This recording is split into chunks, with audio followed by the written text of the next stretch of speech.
What's up guys? Andito ako ngayon, may kasama akong special guest na si Arven. Very interesting yung story niya kaya in-invite ko siya. I'm sure makakatulong siya sa inyo sa pag-share ng kanyang experience dito sa ating new video. Kasi si Arven ay isang quality assurance specialist dito sa aming company. Nakakatuwa kasi from quality assurance, nag-decide siya to jump to another department which is sa workforce. Tatanungin natin siya kung ba't siya lumipat. And another interesting part, 3 times siya nag-apply before nakuha. So makikita nyo talaga yung persistence and interesado siyang mag-apply sa workforce. Matatanong din natin siya kung ano yung mga tips na mabibigay niya dun sa mga bumabagsak pero talagang gusto maging RTA. Hi guys, I'm Arven and 1 year na ako dito sa workforce department dito sa aming company and I'm currently enjoying it. We'll jump straight dun sa topic, wala nang paligoy-ligoy pa. Tatanungin natin si Arven, ba't nga ba nagkaroon ng interest na lumipat sa workforce management coming from sa quality assurance? Nung una, gusto ko lang i-expand yung horizon ko talaga. But then I realized na mas na-enjoy ko yung workforce compare sa previous post ko. 7 years na ako dito sa current company namin and I've been into different roles. I've been as an SME, as an escalation agent, as a quality, and now as an RTA. And para sa akin, pinakatumatak yung sinabi ng previous manager ko and trainer. Shout out to Sir Pao and Miss Liza. Ito ang sinabi nila sa akin. Hindi pang habang buhay na agent lang ang role mo. Kailangan mag-step up ka rin when it comes to your career. Habang maaga pa, kailangan hanapin mo na kung saang role ka mas nababagay.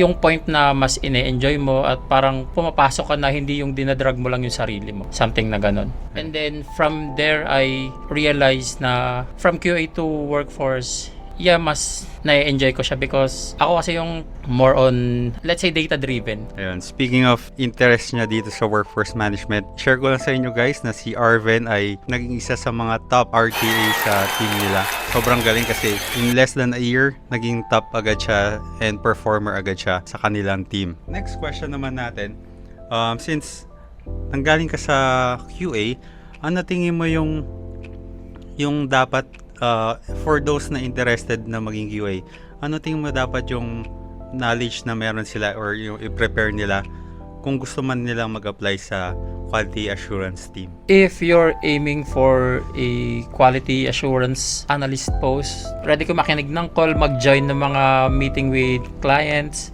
and mag-audit ng sandamakmak na call. Ginagawa natin yon to make sure quality lahat ng calls natin and hindi tayo may escalate ng client. Yung regarding naman dun guys sa meeting with client, usually ay yung calibration to make sure na yung site or yung program natin is calibrated pa ba dun sa process na pinaprovide ng client. Yung karamihan sa mga agents ang iniisip kaya sila pinapakinggan is sinahanapan sila ng butas, which is mali yung thinking kasi sa workforce hindi rin ganun yung thinking natin na hinahanapan namin yung mga overbreak. Ito lang namin is maayos yung takbo ng business, which is yun nga, gaya naman sa side ni Arven, minimake sure lang nila na smooth yung tama ba yung sa side ng sa process when it comes to process. So ini-ensure lang natin na wala tayong binibend na process na binibigay sa atin ng client.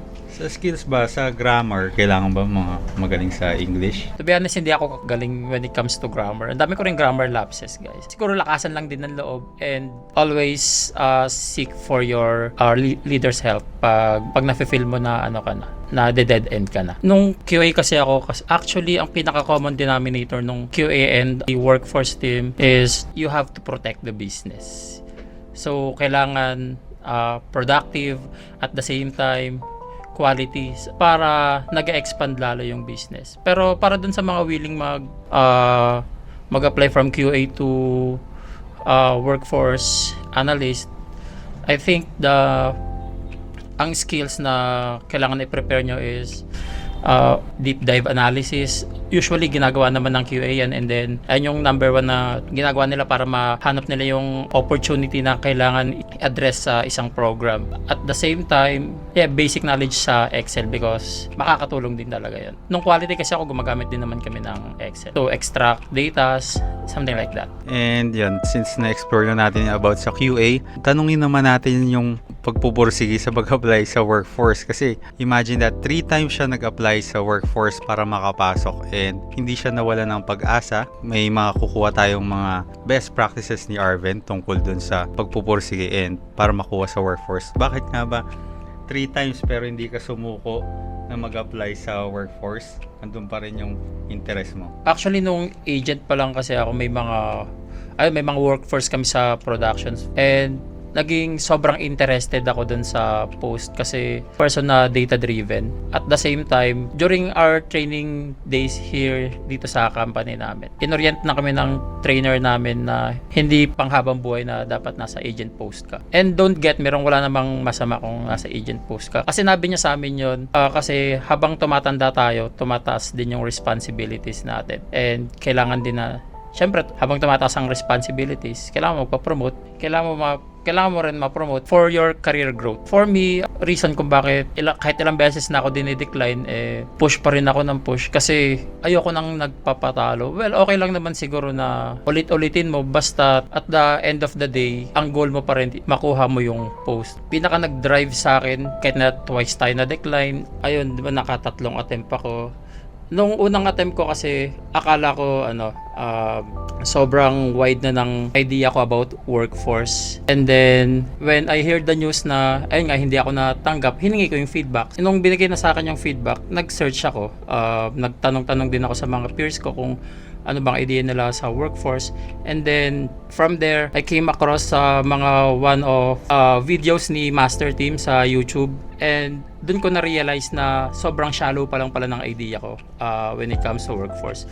So, ayun guys, isasuggest ko rin sa inyo na panoorin yung mga tutorial ni Master Team. Na-promote pa.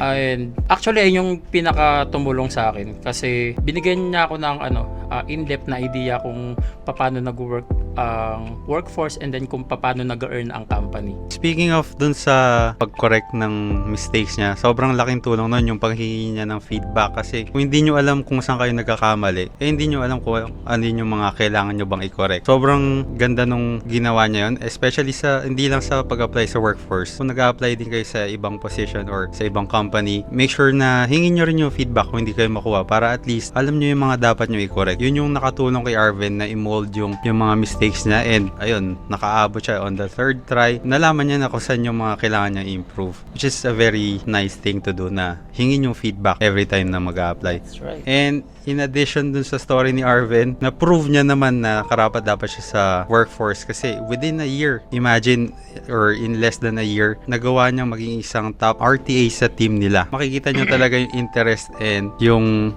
talagang deserve niya na mapunta nga sa workforce management group. And any message or mga advice na maiiwan mo sa ating mga viewers? So, ayun guys, don't take feedback negatively.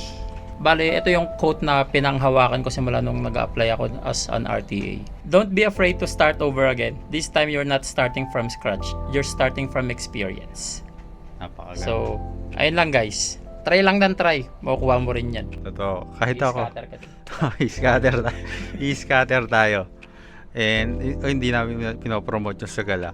Pero ako, bago ako naging call center agent, nag-apply ako mga 10 to 12 times bago ako nakuha. And hindi rin ako ganun ka-English. Hindi ako ganun kagaling mag-English. Kahit ngayon, masasabi ko na hindi din perfect yung English ko. Pero yun, kung may gusto nga kayo, try lang kayo ng try.